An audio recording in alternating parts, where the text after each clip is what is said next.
Have you ever looked into someone's eyes and seen a smile, but felt something else? Something colder, darker, silent but sharp? That's not imagination. That's envy. The most hidden and most dangerous emotion in human nature. Success is loud. But envy whispers. You can't always see it. You can't always prove it. But it's there. Growing. Feeding. Waiting. Envy doesn't wear horns. It wears a friendly face. It claps when you rise, then hopes you fall. This is the hidden war we all fight, and few survive it without scars. Let's begin. Envy is not hate. Hate is honest. It shows its teeth. Envy is quiet. It smiles at you. It pretends to admire you. But in the shadows, it builds its case. Why you don't deserve what you have. Why they should have it instead. Robert Greene writes, people will mask their envy with false praise, subtle digs, or withdrawal. But the truth always leaks. And the most painful part, it doesn't come from strangers. It comes from friends, family, colleagues, the ones who once loved you.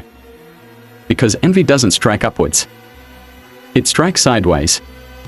We envy those who look like us, talk like us, walk beside us. A stranger's success is distant, it's easy to applaud. But a friend's success, that hits too close to home. It becomes a mirror. And the reflection isn't kind.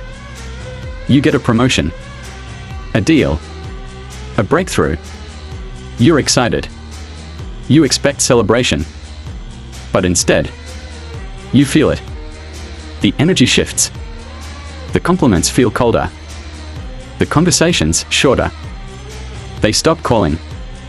They start gossiping. Not because you did something wrong, but because you did something right.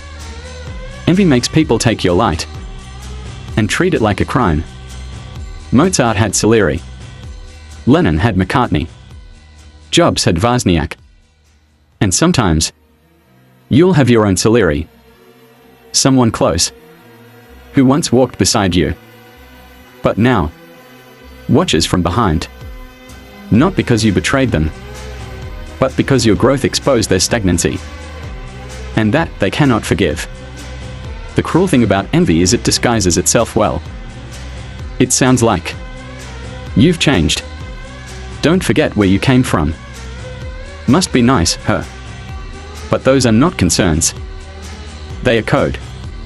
What they really mean is, you left me behind. You're doing what I can't. I wish that were me. It's tempting to shrink, to apologize for outgrowing them, to dull your shine. But don't. Because if you shrink for one, you'll shrink for all. And soon, you won't recognize yourself. Never apologize for evolving. Never apologize for winning the battles they never had the courage to fight. But let's turn the mirror now. Because envy doesn't just come from others. It lives in us too. We've all felt it. That sick twist in your gut when someone gets what you wanted.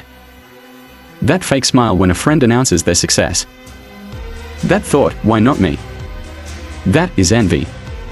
And it's human. Robert Greene doesn't tell us to destroy envy. He tells us to understand it. Because awareness is the only antidote.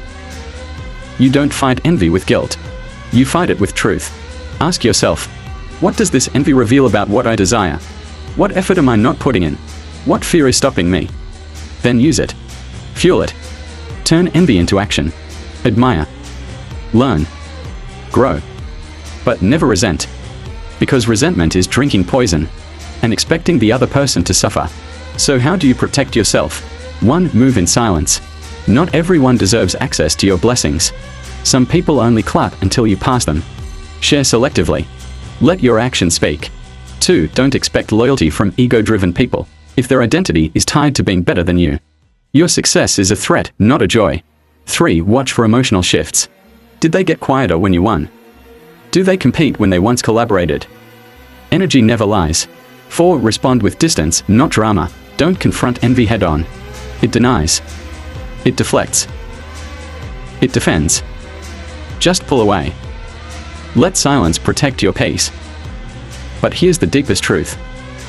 You will lose people. Not because you hurt them, but because your light reminded them of their darkness. And that's okay. You are not responsible for their healing. Only your own. You do not owe them your silence, your struggle, or your stagnancy. You owe yourself your becoming. Envy is a sign, a signal. It tells us what we are afraid to admit. That we are meant for more. But we are not doing enough. So when you feel envy, don't hide it. Study it. Let it lead you. And when you become the one others envy, don't fear it. Expect it. And rise anyway. Because you weren't born to fit in. You were born to stand out. To stretch. To soar. Let them envy. Let them talk. But don't you dare shrink. Envy is not a flaw. It's a shadow. And like all shadows, it disappears when you step fully into the light. So step in. Unapologetically. Unashamed. Unstoppable. Because your light is not a weapon. It's a gift. And you don't dim a gift. You let it shine.